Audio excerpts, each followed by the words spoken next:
Muhammadillah wa ala alihi wa ashabihi wa man ihtada bihudahu ila yaumil qiyamah wa ba'du. Rabbana 'allimna bima yanfa'una wanfa'na bima 'allamtana ya rabbal alamin. Allahumma la sahla illa ma ja'altahu sahlan wa anta taj'alul hazana in syi'ta sahla. Allahumma aftah alaina futuhal arifin wanshur alaina rahmatak wa 'allimna ma jahilna wa dhakkirna ma nasina ya zal jalali wal ikram. Rabbi syrah li sadri wa yassir li amri wahlul 'uqdatam min lisani yafqahu qawli. Taib ihwatal iman, teman-teman sekalian yang dimuliakan oleh Allah Subhanahu wa taala. Insyaallah malam hari ini kita lanjutkan kembali kajian kita terhadap kitab Mukhtarat Qawaidil Lughah Al-Arabiyyah, ringkasan kaidah-kaidah bahasa Arab yang ditulis oleh Ustazuna wa Waliduna Al-Ustaz Aunur Rafiq bin Gufran Al-Hamdani hafizahullahu taala.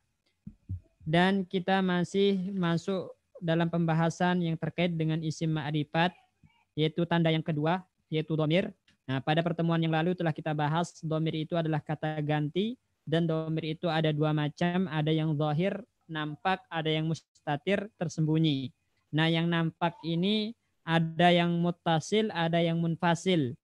Ya, telah kita bahas untuk domir gaib atau kata ganti orang ketiga, tentang muttasil munfasilnya, kemudian macam-macam munfasil, macam-macam muttasil. Ya, pada domir gaib, pada domir kata ganti orang ketiga telah kita jelaskan. Insya Allah malam hari ini kita masuk ke kata ganti orang kedua atau mukhatab istilahnya ya. Kata ganti orang kedua atau mukhatab, orang yang diajak untuk berbicara. Itu namanya mukhatab. Ya. Taib tafadhal Pak Bayu dibaca. Ya Ustaz. Kata ganti orang kedua laki-laki.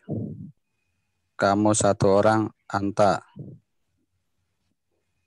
Kamu dua orang, antuma. Kalian lebih dari dua orang, antum. Ini yang rofa muttasil ya. Ini yang rofa muttasilnya. Sekarang nasab muttasil rofa munfasil apaan. Ini yang rofa munfasil. Sekarang nasab munfasilnya dibaca.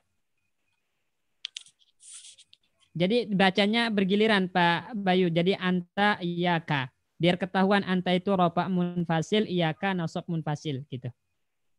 Coba diulangi. Ya Ustaz. Kata ganti orang kedua untuk laki-laki. Kamu satu orang. Domir rofa munfasil. Anta. Kamu satu. Kamu dua, antuma. Kalian lebih dari dua, antum. Untuk domir nasab munfasil, iyaka. Kamu satu. Kamu dua, iyakuma. Kalian, iyakum. Ini untuk laki-laki ya. Untuk sekarang laki-laki. Yang wanita. Ya, sekarang yang wanitanya. Kata ganti untuk orang kedua perempuan, kamu satu, anti. Kamu dua orang, antuma. Kamu kalian atau lebih dari dua orang, antunna. Untuk domir nasab munfasilnya, iyaki. Kamu satu orang. Iyakuma, kamu dua orang. Iyakunna, kalian lebih dari dua orang. Ya, baik. Jadi untuk jenis domir atau kata ganti yang kedua itu dikenal dengan mukhatab. Mukhatab itu yang diajak bicara atau orang kedua. Kata ganti orang kedua, mukhatab namanya yang diajak bicara. Adapun kata ganti orang ketiga, gaib, itu yang dibicarakan. Gaib. Istilahnya gaib, domir gaib, kata ganti orang ketiga yang dibicarakan. Kalau kata ganti orang kedua yang diajak bicara itu namanya mukhatab. Nah, kata ganti orang kedua atau mukhatab ini dhamir munfasilnya itu ciri-cirinya sama dengan dhamir gaib. Ya, artinya dhamir munfasil itu selalu terletak di awal kata atau setelah ilah, maka dia pasti dhamir yang munfasil. Ya, saya ulangi, jadi ciri-ciri dhamir munfasil dalam mukhatab yang diajak bicara atau kata ganti kedua itu adalah apabila terletak di awal kata atau setelah ilah. Nah, contoh di sini untuk dhamir rafa munfasilnya anta, antuma, antum, anti, antuma, antunna. Ini semua namanya dhamir rafa munfasil. Kenapa dinamakan rafa? Karena dia kedudukannya nanti selalu sebagai subjek, seakan-akan dia adalah subjek, ya. Ya, kemudian kenapa dinamakan munfasil? Karena dia selalu terletak di awal kata atau di awal kalimat atau setelah ilah. Misalnya saya contohkan, ya, anta Muhammadun, ya, anta Muhammadun. Nah, kata anta Muhammadun, nah, di sini antanya dinamakan dengan dhamir rafa munfasil, ya, karena dia terletak di awal kata. Atau contoh lain, ma jaa illa anta, tidak ada yang datang kecuali anda, anta. Maka anta di sini juga dinamakan dengan dhamir rafa munfasil. Kenapa? Karena jatuh setelah illa, jatuh setelah illa, ya. Sama juga dengan anti, antuma, antunna sama. Contohnya seperti itu. Ya, patokannya dia harus jatuh di awal kata atau jatuh setelah ilah, maka dinamakan munfasil. Ya. Kemudian iyyaka, iyyakuma, iyyakum, iyyaki, iyyakuma, iyyakunna. Ini namanya dhamir nasab munfasil. Kenapa dinamakan nasab? Karena nanti kedudukannya sebagai objek, ya, sebagai objek, ya. Kemudian kenapa dinamakan munfasil? Karena dia terpisah dari fiilnya. Disebabkan dia jatuh di awal kata atau jatuh setelah ilah. Contoh di dalam Al-Quran misalnya iyyaka na'budu. Iyyaka na'budu. Ya. Iyyaka na'budu. Berarti iyyaka itu adalah dhamir nasab munfasil dari objek dari na'budu. Dari na'budu. Dia terletak di awal kata maka dinamakan dengan dhamir nasab munfasil. Atau contoh lain, ma na'budu illa iyyaka. Kami tidak beribadah kecuali hanya kepadamu. Ma na'budu illa iyyaka. Kata iyyaka di sini dinamakan nasab munfasil karena terjatuh setelah illa dan kedudukannya sebagai objek, ya. Jadi itu yang terkait dengan dhamir nasab munfasil serta rofa munfasil untuk kata ganti orang kedua atau mukhatab. Ada yang ditanyakan sebelum kita lanjut, ikhwan? Tentang rofa munfasil, nasab munfasil untuk kata ganti orang kedua atau mukhatab? Untuk penerapannya masih bingung, Ustaz. Kalau misalkan diterapkan di jumlah gitu bagaimana? Kalau diterapkan di jumlah, maksudnya bagaimana? Misalkan cara penggunaannya di dalam kalimat itu bagaimana, Ustaz? Saya masih bingung. Jadi tinggal diletakkan di awal kata atau setelah ilah, maka dia pasti menjadi dhamir munfasil. Kemudian kapan dia rofa, kapan dia nasab, itu ketika dia sebagai subjek, maka dia rofa. Ketika sebagai objek, maka dia nasab. Saya contohkan tadi misalnya. Saya tidak memukul kecuali Anda. Mana yang jadi objek di sini? Kalau dalam bahasa Indonesia. Saya tidak memukul kecuali Anda. Oh. Anda. Yang jadi objek. Anda. Berarti kita katakan ma'adribu illa iyaka, gitu kan? Illa iyaka. Ma'adribu illa iyaka, gitu kan? Saya tidak memukul kecuali Anda, ya. Di sini nasab jadi mudhof ilaih seperti. Bukan. Iyaka itu sebagai maf'ul bih. Iyaka itu sebagai maf'ul bih. Dan iyaka itu namanya dhamir nasab munfasil. Kenapa? Karena terjatuh setelah ilah. Oh iya. Atau yang rofa munfasil misalnya, ya. Anta talibu ilmin. Ya. Anda adalah penuntut ilmu. Pelaku yang menuntut ilmu siapa? Anda adalah penuntut ilmu. Anda. Anta kan pelakunya. Iya, ya, anta. Ya. Nah, setiap yang menunjukkan subjek pelaku itu namanya rofa gitu. Berarti anta itu namanya rofa munfasil. Kenapa dinamakan rofa munfasil? Rofa karena dia menunjukkan subjek, munfasil karena dia terjatuh di awal kata.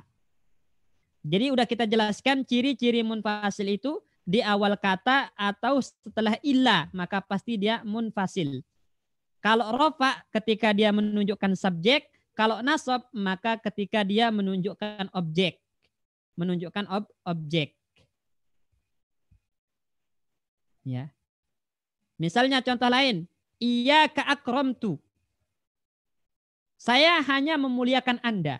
Iyyaka akramtu. Saya hanya memuliakan Anda. Mana objeknya? Anda, Ustaz. Anda. Nah, Anda berarti iyakanya kan? Iyaka. Ya. Nah, berarti iyaka di sini objek dinamakan nasab. Kemudian munfasil. Kenapa dinamakan munfasil? Karena dia di awal kata. Iyyaka akramtu. Di awal kalimat dia. Dinamakan munfasil. Kemudian dinamakan nasab karena dia objek. Dapat dipahami? Iyyaka akramtu. Artinya Ya. jadi bagaimana itu, Ustaz? Hanya Anda yang saya muliakan. Jadi pembantasan. Jadi kalimatnya dibalik cara penyusunannya naik gitu. Iya. Iya, dibalik. Asalnya akrom tuka gitu kan. Akrom tuka. Itu asalnya nyambung kalau itu mutasil namanya. Kalau iya ke akrom tu itu baru dinamakan munfasil. Kenapa? Karena dia terletak di awal. Paham, Pak? Paham sih, Puju. tapi masih bingung kalau misalkan disuruh bikin kalimat yang seperti itu, Ustaz. Jadi kalau iya ke akrom tuh bagaimana karena susunannya? Masih gimana? Kenapa susunannya kenapa bisa begitu gitu, Ustaz? Oh, kenapa bisa iyaka? Kenapa enggak akrom tuka gitu? Kenapa harus iyaka akrom tu gitu ya? Iya. Bisa akrom tuka, tapi itu namanya nanti domir muttasil kalau akrom tuka. Muttasil yang nyambung. Nah, kita kan lagi membahas munfasil yang terpisah. Nah, ciri yang munfasil itu di awal kata atau setelah ilah. Makanya kalau antum meletakkan di awal kata iyyaka akramtu, maka iyyaka ini namanya domir nasab munfasil namanya. Domir nasab munfasil. Memang sengaja kalau misalkan penyusunannya di akramtu iyyaka itu nggak bisa, Ustaz? Nggak bisa karena ciri-ciri dari munfasil, saya ulangi dari tadi, ciri-ciri dari munfasil itu di awal kata atau setelah ilah. Gitu. Setelah ilah. Kalau akramtu iyyaka nggak boleh. Nggak boleh. Harus akramtuka, langsung nyambung. Jelas, Pak? Akramtu illa iyyaka bisa? Bisa. Ya. Bisa karena jatuh setelah ilah. Tapi biasanya ilah itu di kalimatnya negatif terus positif, Pak. Jadi ma akramtu, saya tidak memuliakan, negatif. Baru ada positifnya illa iyyaka kecuali Anda. Nah, biasanya seperti itu. Kalau ada ilah pasti kalimat sebelumnya negatif. Oh, baik, Ustaz. Nah, jadi dia menunjukkan pembatasan sebenarnya. Makanya kalau antum katakan sama istri antum yang jago bahasa Arab, uhibbuki gitu kan, itu dia nggak mau. Berarti ada perempuan lain yang antum cintai gitu. Kalau iyyaki uhibbu cuman dia aja gitu. Ada pembatasan. Oh iya, kenapa, Ustaz? Iya. Kalau uhibbuki doang suka mencintai istrinya tapi cinta sama istri-istri yang lain mungkin gitu kan. Tapi kalau iyyaki uhibbu, itu baru pembatasan hanya dia aja. Makanya iyyaka na'budu hanya engkaulah ya Allah yang kami ibadahi. Pembatasan ibadahnya hanya kepada Allah. Kalau lapasnya na'buduka berarti bisa menyembah Allah, bisa juga menyembah yang lain. Oleh karena itu di dalam Al-Quran kan lapasnya iyyaka na'budu untuk menunjukkan pembatasan. Kalau ibadah itu hanya untuk Allah semata. Seperti itu. Itu fungsi kenapa dikedepankan iyakanya. Kalau dalam kalimat. Jadi memang ada makna yang diinginkan. Tapi kalaupun nggak pakai munfasil, artinya tetap sama Ustaz untuk Tetap sama, ya. Tetap sama, cuman tidak memiliki makna penekanan aja kalau dia mutasil. Tidak memiliki makna pembatasan. Itu bedanya. baik Ustaz. Ya. Baik. Selanjutnya Iwan ada yang ditanyakan terkait dengan dhamir rafa munfasil dan nasab munfasil untuk kata ganti orang kedua atau muhotob.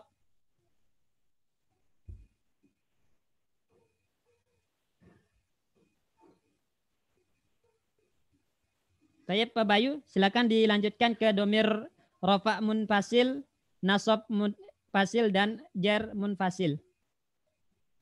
Rafa muttasil, nasab muttasil dan jar muttasil. Ya, silakan dibaca.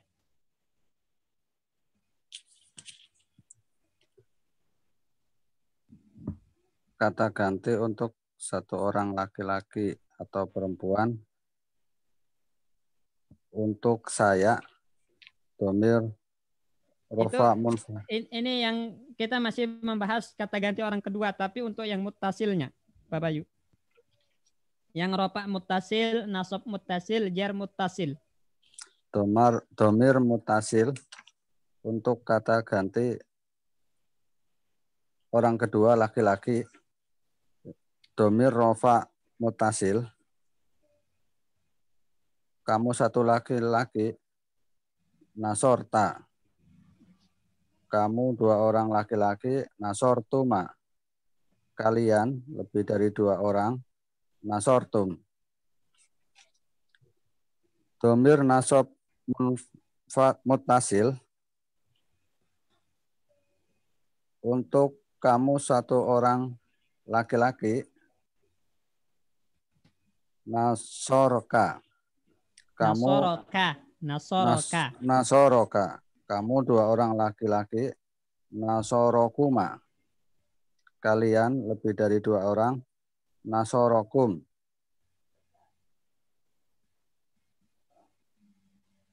Kata ganti untuk orang kedua perempuan. Dhamir rafa muttasil. Nasorti, kamu satu orang. Nasortuma, kamu dua orang. Nasortuna, kalian lebih dari dua orang. Untuk dhamir nasab muttasil. Nasoroki, kamu satu orang. Nasorokuma, kamu dua orang. Nasorokunna, kalian lebih dari dua orang. Ya, sekarang jernya. Dhamir jar muttasil.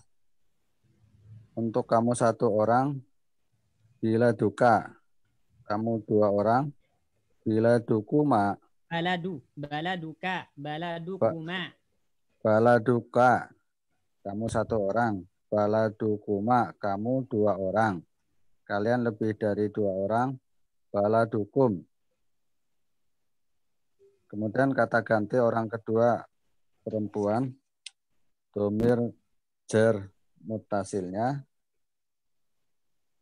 Baladuki, kamu satu orang. Kamu dua orang. Baladukuma, kalian lebih dari dua orang. Baladukunna. Baik.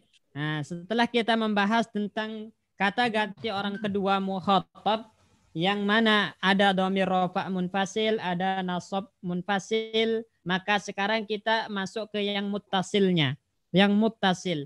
Apa artinya muttasil? Muttasil itu artinya nyambung, ya, nyambung. Artinya dia nyambung dengan fiil atau isim. Nyambung langsung dengan fiil atau isim, tidak terpisah. Atau bahasa lainnya tidak terletak di awal kata dan juga tidak terletak setelah ilah.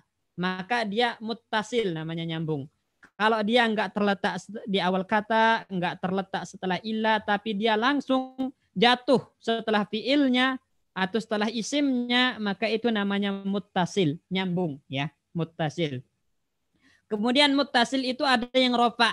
Muttasil itu ada yang rofa. Rofa itu kapan? Ketika dia sebagai subjek atau pelaku. Contoh nasorta, kamu menolong. Siapa pelakunya di sini Pak Bayu? kamu telah menolong. Kamu, Ustaz. Kamu. Nah, berarti Ya. ta di sini ya. Nasorta, kamu. Nasorta. Tanya. Nah, tanya itu yang jadi dhamir rofa muttasil. Tanya itu dhamir rofa muttasil. Kenapa dinamakan rofa? Karena kedudukannya sebagai subjek pelaku. Kemudian kenapa dinamakan muttasil? Karena dia nyambung dengan fiil. Dia tidak terletak di awal ataupun tidak terletak setelah illa, tapi langsung nyambung dengan fiilnya. Maka dinamakan muttasil. Kemudian karena kedudukannya sebagai pelaku dinamakan rofa. Berarti dia rofa muttasil istilahnya. Nasortuma sama rofa muttasil. Nasortum sama rofa muttasil. Nasorti rofa muttasil. Nasortuma rofa muttasil. Nasortunna juga rofa muttasil. Nah, ini bisa diganti fiilnya. Ya, zahabta, zahabtuma, zahabtum, zahabti, zahabtuma, zahabtunna. Nah, misalnya jalasa. Coba ganti Pak Bayu jalasa.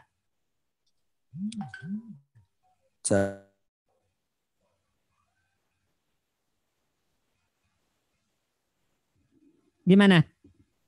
Suaranya nggak ada, hilang.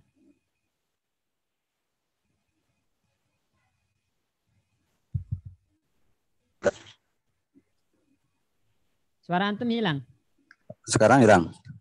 Oh, udah ini ada. Ayo tafadhol. Jalasa.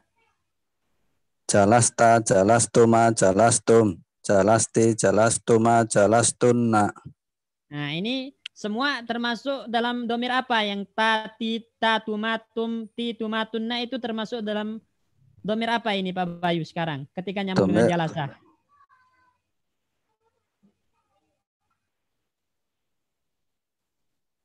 Domir apa? Ketika nyambung dengan jalasa. Suaranya hilang. Apa? Halo? Ya, ada. Domir rofa muttasil. Nah, domir rofa muttasil. Ahsan ya. Baik, sekarang kita masuk ke domir nasab muttasil, ikhwan. Ya, domir nasab muttasil dinamakan nasab karena kedudukannya sebagai objek, ya. Kedudukannya sebagai objek atau maf'ul istilahnya, objek. Nasoroka, ya, kamu adalah orang yang ditolong, ya. Nasoroka, dia menolong kamu, gitu kan. Nasoroka, dia menolong kamu. Nasorokuma, dia menolong kalian berdua. Nasorokum, dia menolong kalian bertiga atau lebih. Nah, mana objeknya di sini Pak Bayu? Nasoroka, dia menolong kamu. Mana objeknya?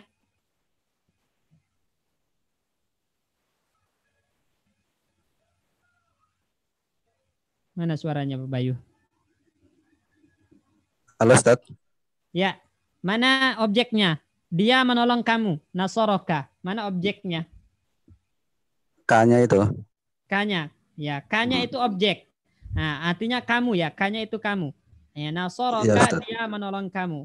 Karena dia objek, maka dinamakan apa? Nasob. Ya, dinamakan nasob. Kemudian karena dia muttasil atau nyambung dengan fiil, ya, langsung nyambung dengan fiil, artinya dia tidak terletak di awal atau tidak terletak setelah ilah, tapi nyambung dengan fiil, maka dinamakan dengan muttasil. Nasob muttasil. Berarti nasaraka, nasarakuma, nasarakum, nasaraki, nasarakuma, nasarakunna, kakuma, kumki, kuma, kunna, itu semuanya dinamakan nasab karena kedudukannya sebagai objek. Kemudian dinamakan muttasil karena nyambung dengan fiilnya langsung. Ya. Selanjutnya yang terakhir dinamakan jer muttasil. Ya, kenapa dinamakan jer? Karena nanti kedudukannya itu ya sebagai mudhaf ilaih atau jatuh setelah huruf jer. Kedudukannya sebagai mudhaf ilaih atau jatuh setelah jer. Pak Agus Lim. Nah, Ustaz. Kaidah mudhaf ilaih bagaimana? Kaidah mudhaf ilaih itu nakiroh ditambah ma'rifat. Ya, baladuka. Baladuka mana mudhaf? Baladunya itu mudhaf. K-nya? baladuka, iyaka. Iya, K-nya itu adalah mudhaf ilaih ya. Mudhaf ilaih. Ya. Hanya baladu nakirah, K-nya ma'rifat ya kan? Iya, ma'rifat. Kenapa dia ma'rifat? Karena dia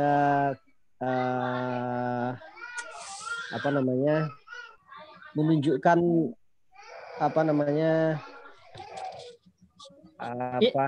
yang Isim berakal. ma'rifat nomor 2 apa? Isim ma'rifat nomor 2 apa? Menunjukkan yang berakal, Ustaz. Enggak. Bukan itu jawabannya.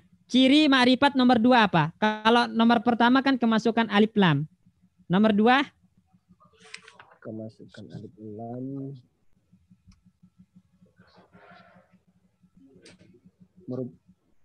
Nama orang bukan, Ustaz? Nomor 2. Baru kita pelajari ini. Domir. Iya. Jadi kaf itu kenapa dia ma'rifat? Karena domir. Nah, berarti di sini nakirah ketemu ma'rifat, maka susunan mudhaf ilaih. Ya. Nah, susunan mudhaf ilaih. Nah, berarti kenapa dinamakan jer? Karena dia kedudukannya nanti sebagai mudhaf ilaih. Kenapa dinamakan jer? Karena domir itu kedudukannya sebagai mudhaf ilaih atau kemasukan huruf jer. Misalnya bika, bikuma, bikum, fika, fikuma, fikum, barakallahu fika, barakallahu fikuma, barakallahu fikum, kakikuma, gitu kan? Kakuma, kum itu karena semua kemasukan huruf jer, maka dinamakan jer nanti. Jer, ya. Kemudian kenapa dinamakan muttasil? Karena dia nyambung dengan isim atau huruf jer. Di sini baladuka, ka, di sini mudhaf ilaih dinamakan jer. Kemudian muttasil kenapa? Karena nyambung dengan isim baladu, ya. Baladuka, baladukuma, baladukum, baladuki, baladukuma, baladukunna. Ya, itu semua kaki, kakuma, kumki, kuma, kunna, ini semuanya namanya jer. Karena kedudukannya sebagai mudhaf ilaih. Kemudian muttasil. Kenapa? Karena dia nyambung dengan isim. Atau nyambungnya dengan huruf jer. Contohnya fika, fikuma, fikum, fiki, fikuma, fikunna. Ini semuanya namanya jer karena kemasukan huruf jer. Kemudian muttasil karena nyambung dengan huruf jer. Nah, jadi seperti itu. Ya, jer muttasil itu nyambungnya dengan isim atau huruf jer. Kalau nasab muttasil itu nyambungnya dengan fiil dan kedudukannya sebagai objek. Ya. Kemudian rafa' muttasil itu nyambungnya dengan fiil dan kedudukannya sebagai subjek, pelaku, ya. Ada yang ditanyakan untuk kata ganti orang kedua ini? Ikhwan, ada yang ditanyakan? Ya. Tafadhal. Iya. Saya juga sebenarnya masih ngeraba-raba ya, Ustaz. Maksudnya belum nyambung banget gitu maksudnya. Tapi coba diikutin dulu, Ustaz. Pengen tanya, Ustaz. Maksudnya kapan tadi kata ganti kamu laki-laki pertama anta, yang sebelahnya iyaka gitu. Maksudnya kapan kita pakai anta, kapan kita pakai iyaka gitu, Ustaz. Kapan pakai anta? Ketika itu menunjukkan pelaku. Misalnya, Pak, ya, anta, ya, anta talibu ilmin. Anda adalah penuntut ilmu. Berarti pelaku yang menuntut ilmu itu siapa? Anda. Berarti anta antum pakai karena dia menunjukkan pelaku. Ya. Berarti anta itu untuk pelaku ya, Ustaz? Apa, Ustaz? Ya. Berarti anta itu untuk pelaku. Ya, yang awalnya menunjukkan pelaku. Ini yang nanti awalnya menunjukkan pelaku. Iya. Ini pembahasan awal ya untuk mengenalnya aja, tapi ada pembahasan yang lebih mendalam, tapi ada babnya nanti. Tapi secara awal maksudnya pengenalan awal, ciri-cirinya itu adalah ketika dia menunjukkan pelaku, maka Anda menggunakan anta gitu. Antum menggunakan anta. Misalnya contoh lain, anta mudarrisun, Anda seorang guru. Berarti pelaku yang menjadi guru itu siapa? Anda. Maka anta dipakai. Ya, anta. Nah, kapan antum menggunakan iyakah? Ketika itu menunjukkan objek. Menunjukkan objek. Ya, contoh misalnya, iyyaka zurtu. Anda adalah orang yang saya kunjungi. Siapa objeknya? Anda, berarti iyyaka. Dipakai karena dia menunjukkan objek. Ya. Iyyaka. Itu kalau berarti, munfasil. Berarti kalau dalam susunan itu belum tentu di awal itu dia sebagai subjek ya, Ustaz?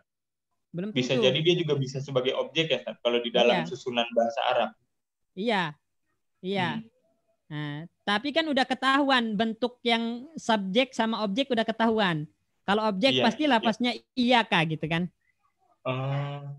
Berarti patokannya kalau iyyaka itu pasti objek gitu, Ustaz ya? Iya, pasti menunjukkan objek kalau iyyaka itu. Berbeda dengan anta gitu. Anta itu mengandung makna subjek pelaku. Kalau iyyaka itu mengandung makna objek.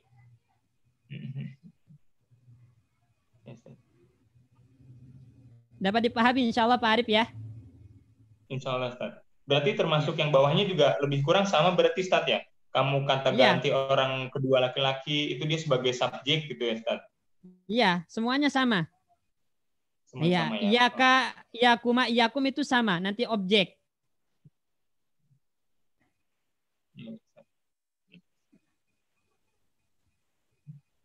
Kalau yang di sebelahnya, Ustaz, nasorta, nasoroka, baladuna, baladuka. Apa yang ditanyakan di sini? Penggunaannya, Ustaz. Kalau tadi kan, kalau saya patokannya tadi anta itu subjek. Iya, berarti tanya itu pelaku, nasorta, gitu kan? Tanya sebagai pelaku, makanya dinamakan rofa, ya, dinamakan rofa karena dia pelaku. Kemudian kenapa dinamakan mutasil? Karena nyambung dengan fiil nasoro, nyambung langsung dengan kata kerjanya. Nasortu, Anda telah menolong. Siapa pelakunya? Anda telah menolong. Anda berarti tanya. Nah, itu menunjukkan pelaku. Nasorta. Kalau nasoroka, K-nya itu menunjukkan objek. Ya, dia menolong Anda. Dia menolong kamu. Siapa objeknya? Dia menolong kamu. Ya. Pelakunya, Ustaz? Dia. Objeknya. Dia menolong objeknya. kamu. Menolong kamu. Nah, kamu berarti K itu objek gitu loh. K itu menunjukkan objek. Nah, kalau baladuka itu dia hubungannya dengan mudhof ilaih nanti.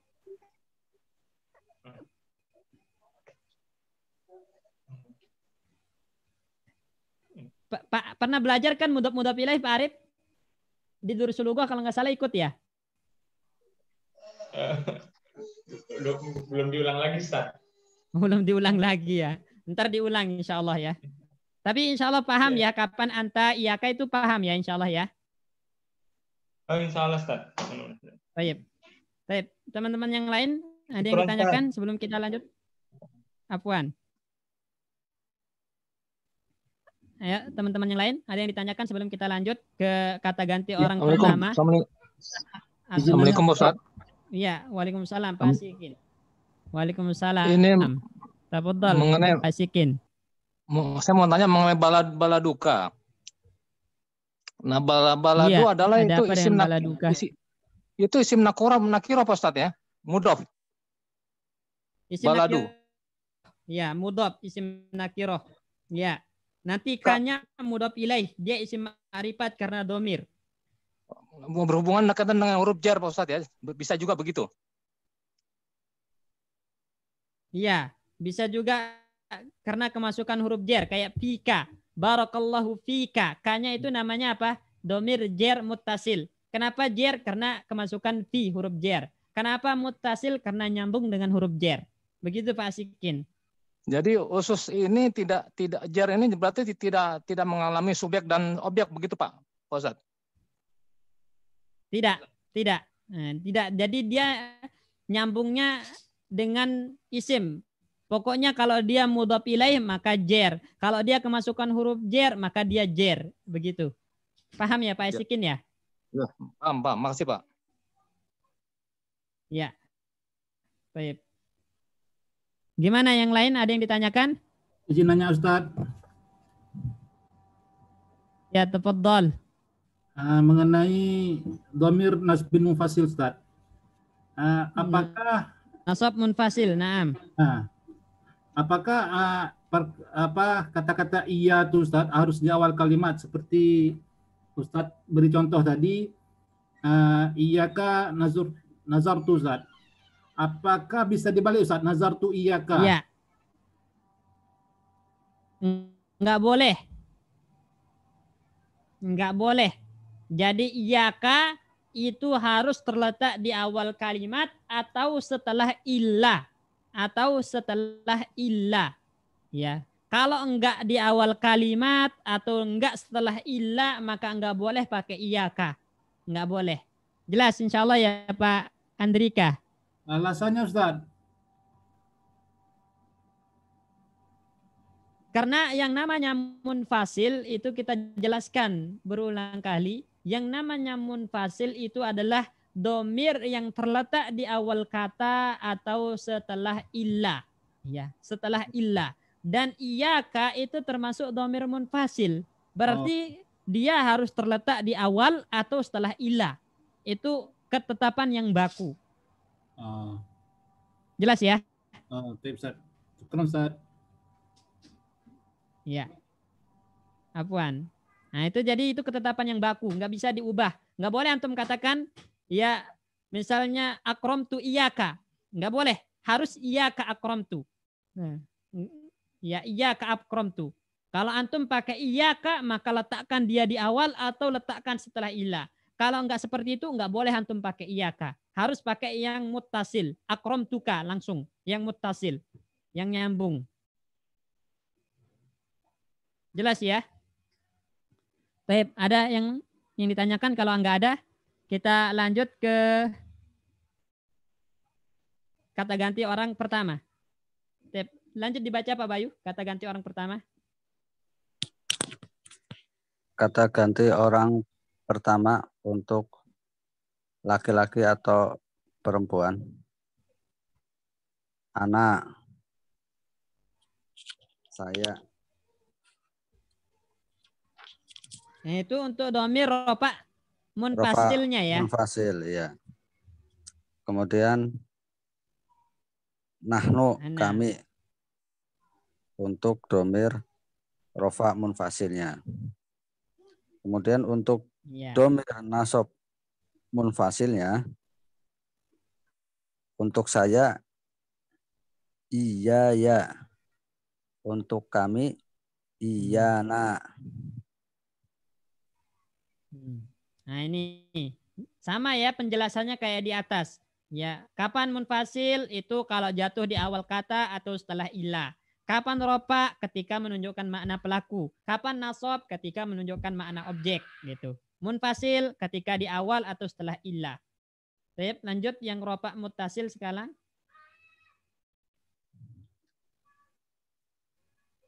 Domir rofa muttasil. Ayo. Halo, Ustaz. Suara ya, kedengaran. Terus dilanjut, tafadhol. Ya. Domir rofa.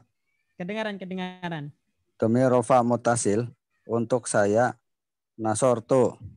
Untuk kami, nasorna. Ya. Domir nasab muttasil. Untuk saya, nasorni. Kemudian untuk kami, nasorna. Nasoroni. Oh, Nasoroni. Nasorona. Untuk saya, nasoroni. Ya, jadi kalau sukun ro-nya, ya. Kalau nahnu nasorona, patah ro-nya ya.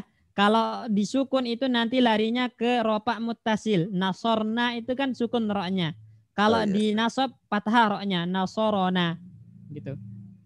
Iya. Afan. Nasorona. Terus yang jer? Kemudian domir jar muttasil. baladi untuk kata ganti untuk saya, untuk kami baladuna. Ya, baladuna. Baik. Ini ya.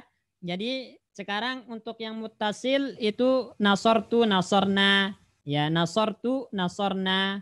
Kenapa dinamakan muttasil? Karena nyambung dengan fiil. Kenapa dinamakan rofa? Karena kedudukannya sebagai pelaku. Nasortu, saya orang yang menolong. Nasorna, kami yang menolong. Berarti pelakunya saya dan kami di sini. Ya, karena dia pelaku maka dinamakan rofa. Kemudian karena dia nyambung dengan fiil dinamakan muttasil. Ya. Selanjutnya nasoroni, dia menolong saya. Nasorona, dia menolong kami. Saya dan kami dalam nasoroni, nasorona kedudukannya sebagai objek yang ditolong. Maka dia nasob. Kemudian dia nyambung dengan fiil dinamakan muttasil. Berarti nasob muttasil. Baladi, negeriku. Baladuna, negeri kami. Gitu kan. Ya, negeriku, negeri kami nyambung dengan isim baladun. Maka dia kedudukannya sebagai mudhof ilaih, maka jer kalau mudhof ilaih. Kemudian karena nyambung maka dinamakan muttasil, berarti jer muttasil. Ini untuk kata ganti orang pertama atau mutakallim istilahnya, orang yang berbicara. Jadi domir itu terbagi 3. Ya, orang pertama namanya mutakallim, domirnya ana nahnu. Ya, untuk rofa munfasil, iya ya iyana untuk nasab munfasil. Ya, tuna, nasortu, nasorna itu untuk rofa muttasil. Ni, na, nasoroni, nasorona untuk nasab munfasil. Tapi bedanya dengan yang rofa muttasil, di nasab munfasil roknya harus fathah. Roknya harus fathah. Kalau di rofa muttasil roknya sukun. Kalau di nasab muttasil roknya fathah. Nasortu, nasoroni, nasorna, nasorona. Ya, dengan memfathah ro. Ya. Baik, selesai kita pembahasan tentang macam-macam domir zahir ya. Macam tentang domir ini nanti akan lebih mendalam lagi di pembahasan yang terkait dengan tasrif itu ada di bab ketiga.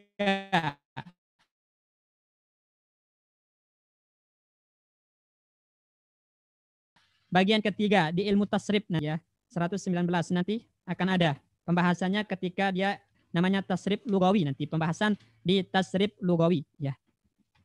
Nanti ada pembahasan sendiri yang lebih mendalamnya. Baik. Kalau nggak ada pertanyaan terkait pembahasan ini, kita lanjut ke domir mustatir. Silakan Pak Bayu, dilanjutkan.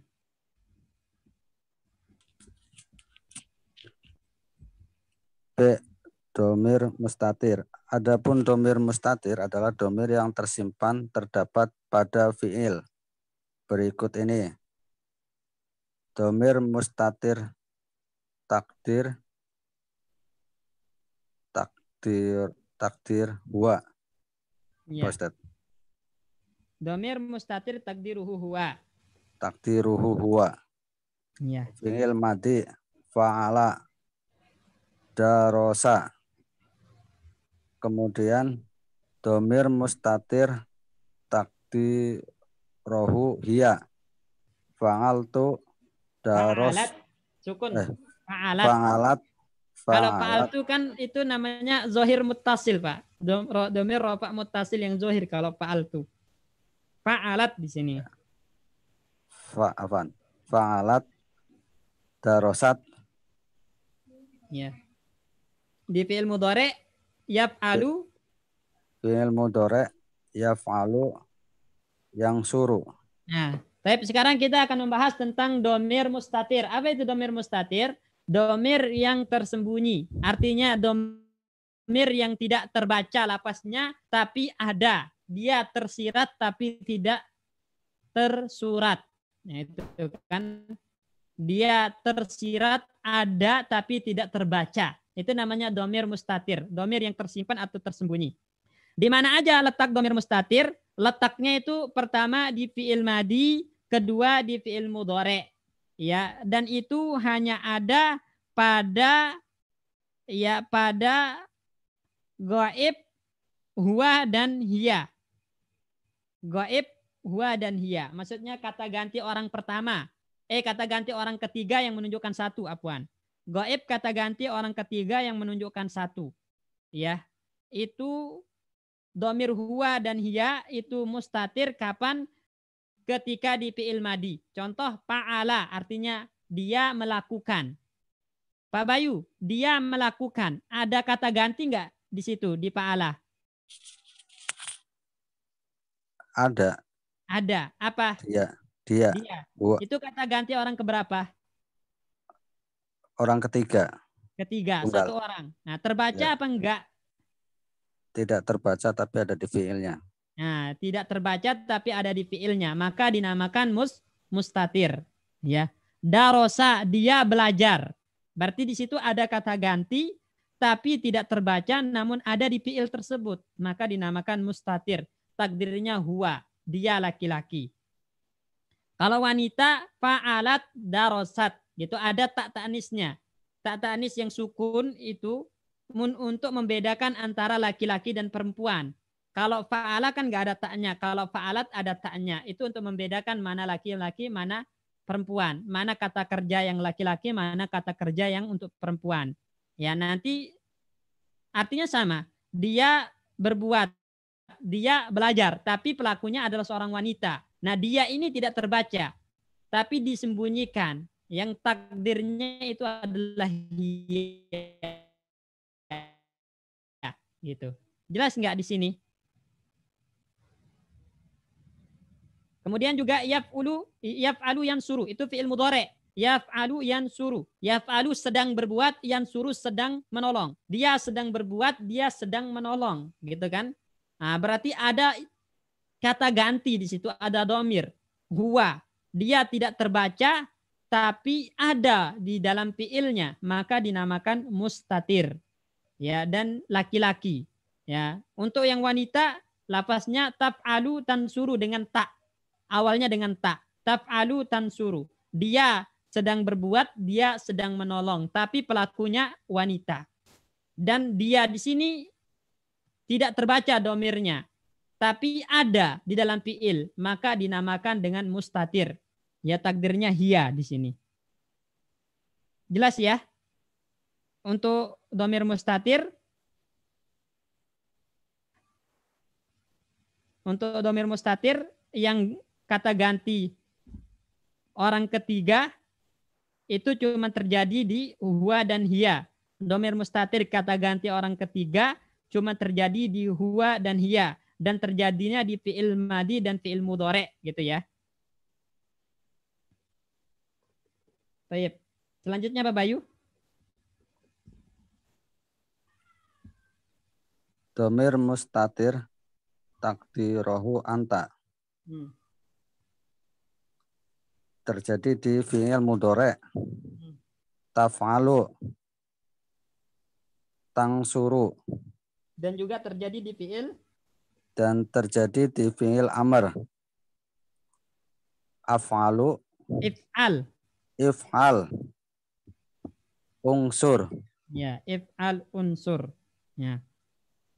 Kemudian untuk sampai sini, kemudian untuk kata ganti orang kedua, maka domir mustatir terjadi hanya di fi'il mudhari' dan fi'il amr, yaitu di anta saja, ya. Di anta saja. Saya ulangi, domir mustatir untuk kata ganti orang kedua atau mukhatab hanya terjadi di anta, dan itu di fi'il mudhari' dan fi'il amr.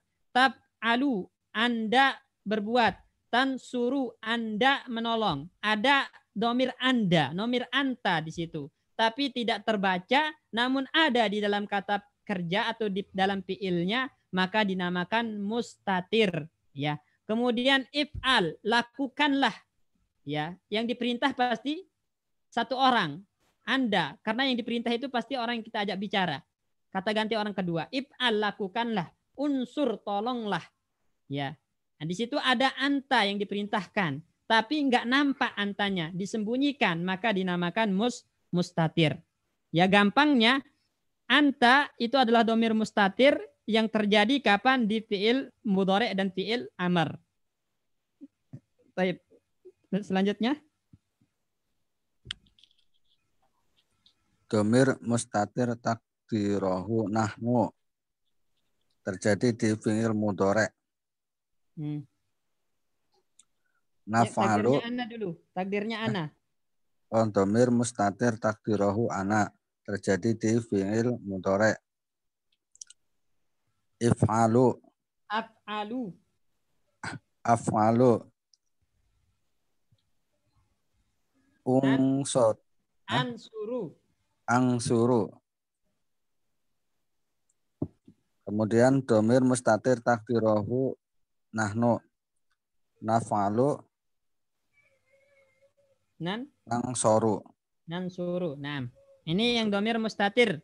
Untuk kata ganti orang pertama, ana nahnu. Ya, ana nahnu. Kata ganti orang pertama, domir mustatirnya yang tidak nampak tersembunyi hanya ada pada fi'il mudhari'. Yaitu af'alu ansuru. Saya berbuat, saya menolong. Di situ ada domir ana, tapi tidak terbaca. Namun ada di dalam kata kerjanya, di dalam fi'ilnya, maka dinamakan mustatir. Naf'alu nansuru, kami berbuat, kami menolong. Itu ada kata kerja nahnu, ada domir nahnu. Kata ganti nahnu, kami di situ. Enggak terbaca, tersembunyi. Tapi ada dalam fi'ilnya, maka dinamakan mustatir. Ya, dinamakan mustatir. Jadi mustatir itu terbatas hanya yang ada di dalam tabel ini. Ya, mustatir itu hanya terbatas yang ada dalam tabel ini. Ya, antum pahami, maka dan mana yang kalau udah bisa membedakan mustatir, yang lainnya pasti domirnya zohir, nampak. Baik, ada yang ditanyakan Ikhwan tentang domir ini? Ya. Afwan Ustaz. Ya, tafadhol. Berarti untuk domir mustatir ini kata ganti orang kedua dan orang ketiga itu semuanya tunggal ya Ustaz? Iya. Semuanya tunggal. Kata Semuanya ganti tunggal, orang ya. ketiga dan kedua semuanya tunggal. Terus dan terbatas hanya pada kata-kata ini, huwa hiya anta itu. Enggak bisa berarti kalau huma ya, hum gitu kan. Huma, hunna, antuma, antum, antuma, antunna, anti itu enggak masuk gitu. Ustaz. Ya, jadi cuman huwa hiya anta ini doang gitu. Yang lainnya enggak masuk dalam mustatir. Terus untuk pembentukan katanya ini nggak ada kaidahnya ya, ini langsung masuk ke dalam kosakata ya Ustaz ya? Dalam masuk, maksudnya gimana Pak Agus? Maksudnya gitu, kalau seperti domir ropa munfasil tadi kan pembentukannya itu dia ada di awal kalimat atau setelah ilah gitu. Kalau ini nggak ada. Nggak ada, dia langsung ada di dalam fiilnya. Ya, dia ada langsung di dalam ada di dalam kata, fiilnya. Ya. Ya. Syukran Ustaz. Afwan. Afwan Ustaz mau bertanya. Ya. Kalau kita membedakan fa'alat sama fa'altu itu gimana Ustaz? Beda pelakunya. Iya, maksudnya dalam konteks tulisan kan selama ini masih ada harokatnya. Nanti kalau pas pada saat gundul bacanya bedanya fa'alat sama fa'altu. Nah, itu dia Pak. Jadi untuk mengetahui itu fa'altu atau fa'alat maka harus dipahami maknanya, konteksnya, yang berbicara, yang melakukan siapa. Apakah dia wanita ataukah itu orang pertama gitu. Ya, makanya kita nggak akan bisa tahu itu fa'alat, fa'altu kecuali kalau kita nggak paham dulu terlebih dahulu siapa pelakunya. Ya, siapa pelakunya. Oleh karena itu teman-teman, antum bisa menentukan harokat akhir itu kalau antum paham maknanya, paham konteks kalimatnya. Itu baru bisa antum tentukan ini harokatnya dhammah, fathah atau enggak gitu. Ini harokatnya fa'alat atau fa'altu. Bagaimana cara membedakannya? Pahami konteksnya. Yang berbicara siapa, yang dibicarakan siapa, gitu kan? Contoh kita di sini. Contoh. Tapi siapa yang bertanya? Pujo Ustaz. Pak Pujo. Nah, gini misalnya. Fatimatu fa'alat atau fa'altu? Fa'alat Ustaz. Hah? Fa'alat. Nah, ini Fa'alat. tahu kan? Ini tahu kan fa'alat? Ya, Fatimatu fa'alat. Ya, karena konteksnya kan membicarakan orang ketiga dan dia wanita, gitu kan Pak ya? Ya. Nah, berbeda kalau gini, ya. Fa'altu khairon. Misalnya, saya berbuat yang baik. Ya. Apa bahasa Arabnya berbuat? Fa'ala Fa'ala. kan? Nah, kalau saya berbuat kebaikan, bahasa Arabnya gimana? Fa'altu khairan yang tadi. Fa'altu khair. Fa'altu khairan. Berarti tahu kan konteksnya? Oh ini jadi ini berbicara tentang dia gitu kan. Maksudnya ini saya orang yang berbicara, saya berbuat kebaikan. Berarti yang berbicara ini adalah orang pertama. Ya, bercerita tentang kalau dirinya berbuat kebaikan. Maka berarti fa'altu di sini bukan fa'alat. Berarti harus tahu artinya Ustadz kalau begitu ya. Harus tahu arti, dan arti itu bisa dipahami, bukan tahu arti Pak. Harus tahu makna, dan makna itu dapat dipahami dari konteksnya, dari konteks kalimatnya. Ya, nanti ada indikasi-indikasi yang menunjukkan kalau ini harusnya fa'alat, ini harusnya fa'altu gitu. Ada indikasi-indikasi biasanya dalam kalimat sehingga kita bisa tentukan ini fa'alat, ini fa'altu. Nanti akan terasa sendiri ketika membaca yang gundul itu pasti ada indikasi-indikasi yang menunjukkan ini dibaca fa'alat, ini dibaca fa'altu, itu pasti ada indikasinya. Oh, baik Ustaz. Ya.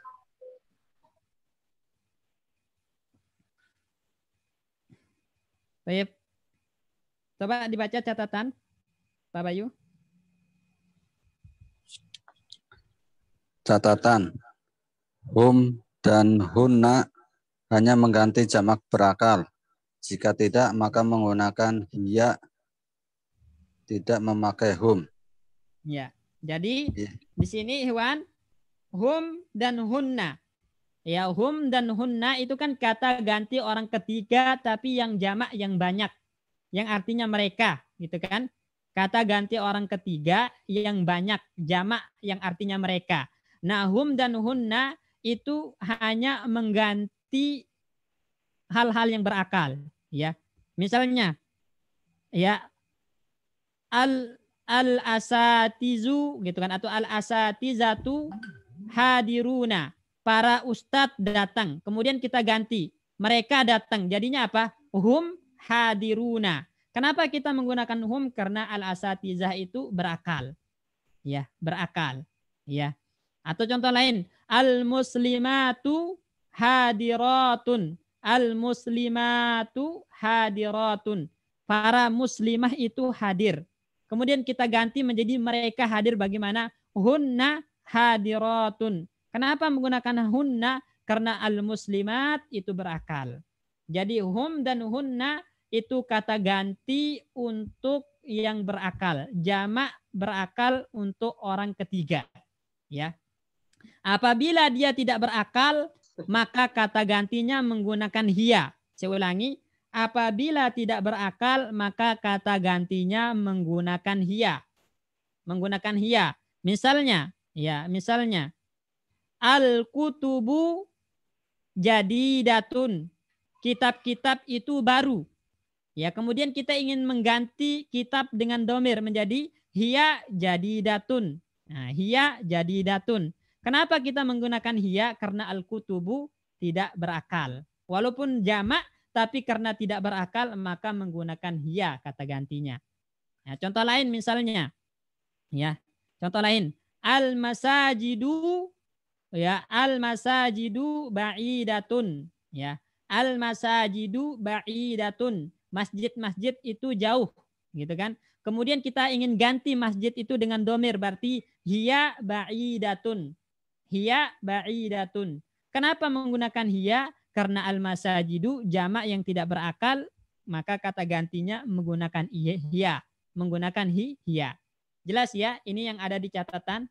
Ada yang ditanyakan? Kalau dicontoh di sini al-auladu fil madrasati. Anak-anak di sekolah.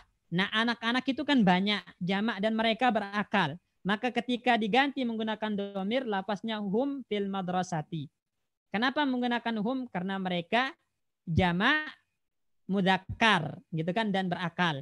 Atau contoh al-banatu fil madrasati, anak-anak wanita di sekolah. Kalau ingin kita ganti dengan domir bagaimana? Hunna fil madrasati. Kenapa menggunakan hunna? Karena mereka berakal dan jamak wanita. Ya. Kalau tidak berakal, contoh al-aqlamu fil hakibati. Pena-pena ya di dalam tas. Pena banyak tapi tidak berakal. Kalau ingin diganti dengan domir bagaimana? Hiya fil hakibati. Menggunakan hiya. Karena al-aqlam tidak berakal. Karena aklam tidak berakal. Baik, ada yang ditanyakan? Berarti untuk jamak yang tidak berakal, entah itu jamak taksir atau mudzakkar salim, itu juga pakai hiya.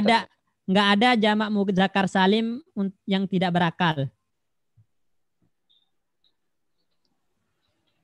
Nggak ada jamak mudzakkar salim yang tidak berakal. Karena syarat dari jamak mudzakkar salim apa Pak Agus Lim kemarin? Berakal, Ustaz. Harus perempuan berakal. Mudzakkar. Harus nama laki-laki berakal atau sifat muzakkar. Laki-laki berakal. Oh, jadi, sifat laki-laki berakal. Iya. Jadi nggak ada mudzakkar salim yang nggak berakal. Semua mudzakkar salim itu pasti berakal. Berarti untuk jamak yang tidak berakal, untuk jamak taksir gitu. Jamak taksir dan jamak muannas salim. Oh, baik Ustaz. Ya, contoh yang tidak berakal jamak muannas salim bagaimana? Jamak muannas salim yang tidak berakal. Saburotun jamaknya apa? Oh, ya. Saburotun jamaknya saburotani. Itu musanna.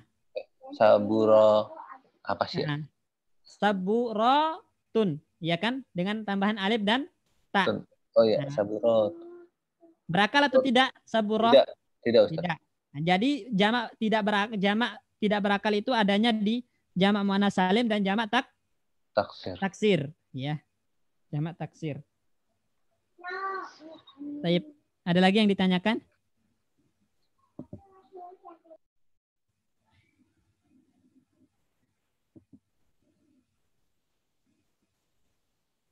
Baik.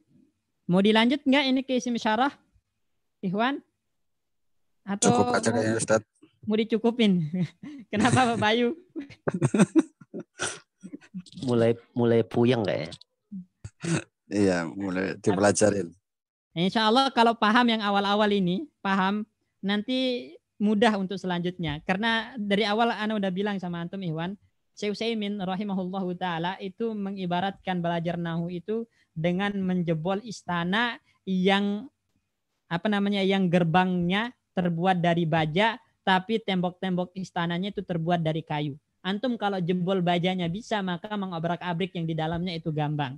Artinya kalau awalnya antum bisa lewati, ya antum pahami dengan baik, maka untuk selanjutnya belajar bahasa Arab, ya cabang apapun untuk selanjutnya, maka itu akan mudah insya Allah. Akan mudah. Dan itu kalau orang yang pernah nyoba pasti dia tahu. Makanya ada istilah jarib ta'rib. Coba maka Anda akan tahu. Ya, betapa mudahnya bahasa Arab ketika antum udah melewati masa-masa sulitnya. Baik. Sebelum kita tutup, ada yang ditanyakan? Belum. Ya. Tafadhal, Pak. Untuk bentuk dhamir nasab munfasil ini hanya iya saja atau ada bentuk lain, Ustaz? Hanya itu. Hanya iya. Ya, makanya Ibnu Malik mengatakan ya wazun fisalin ya wazurtifa'in anahu wa anta wal furu'u la tashtabihu wazun tisabin fin fisalin ju'ila iyaya katanya. Wazun tisabin di dalam nasab yang di dalam domir nasab yang munfasil ju'ila iyaya, maka lapasnya hanya iya. Ya.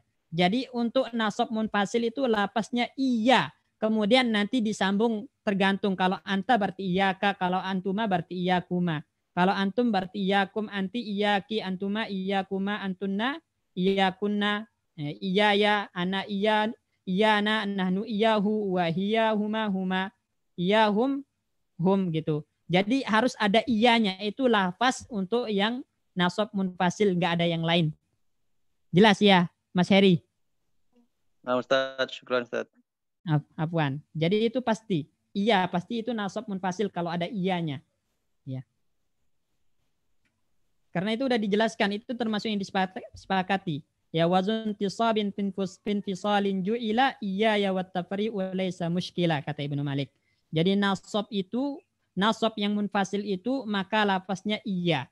Nah, iya dan iya itu bisa iya ka, iya kuma, iya kum, tergantung domirnya. Apakah antam berarti iya ka, kalau antuma berarti iya kum. Tapi iya itu pasti menunjukkan nasab yang munfasil. Nggak ada yang lain. Ya, wallahu a'lam. Ada yang ditanyakan? Yang lain? Apa Ustaz? Ini ya? Kan yang dicarakan itu Ustaz kan ada hum dan huna. Kalau contohnya ini kalau diganti huna bisa nggak Ustaz? Contoh yang mana? Ya, kan auladu fil madrasati. Tadi udah Anda contohkan al-banatu fil madrasati. Al-banat. Ya, anak-anak perempuan itu di sekolah. Kalau aulad kan anak-anak laki-laki. Maka diganti hum. Kalau anak perempuan al-banatu fil madrasati. Anak-anak wanita atau anak-anak perempuan di sekolah. Berarti kita ingin ganti dengan domir berarti hunna fil madrasati. Mereka di sekolah. Syukran Ustaz. Afwan. Yang lain kalau enggak ada kita cukupkan ya. Saya mau nanya, Ustaz. Tafadhol. Yang tadi Ustaz bilang bahwa semua jamak mudzakkar salim itu selalu berakal. Itu maksudnya gimana? Bisa diulang, Ustaz?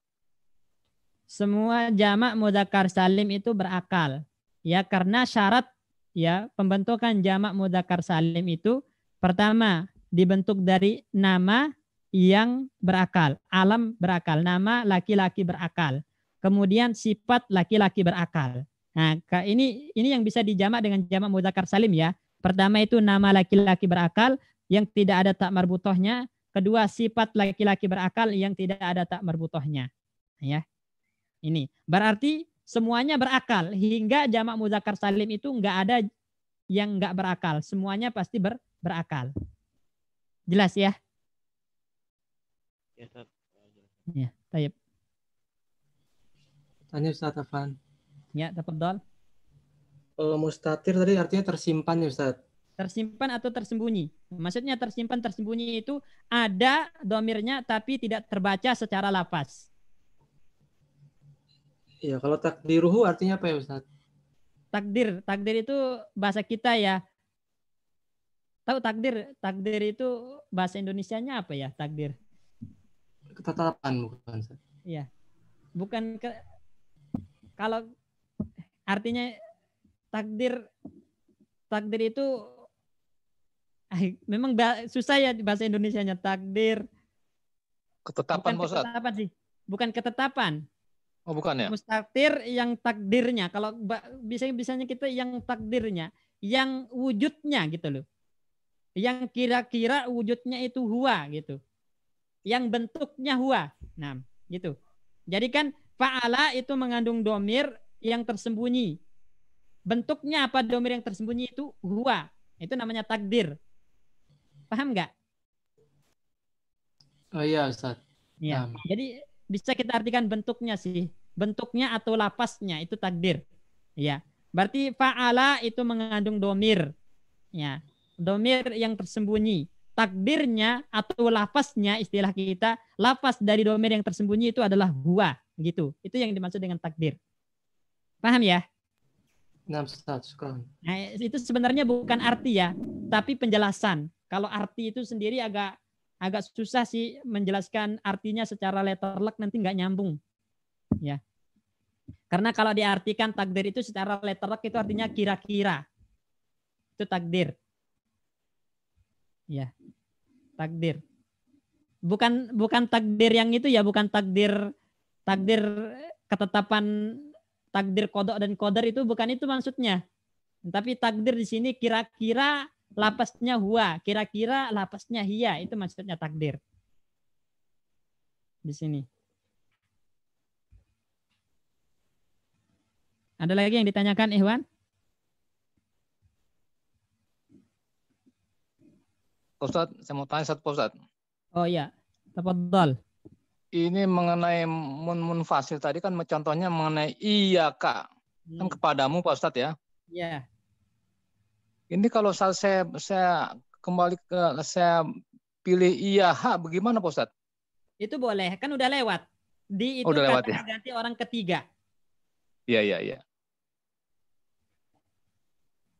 Berarti Ya, Mas, kata Pak. ganti orang ketiga iya ha. Untuk wanita, satu orang Ya, wanita. seorang perempuan ya. Makasih Pak Ustaz. Ya. Ada lagi?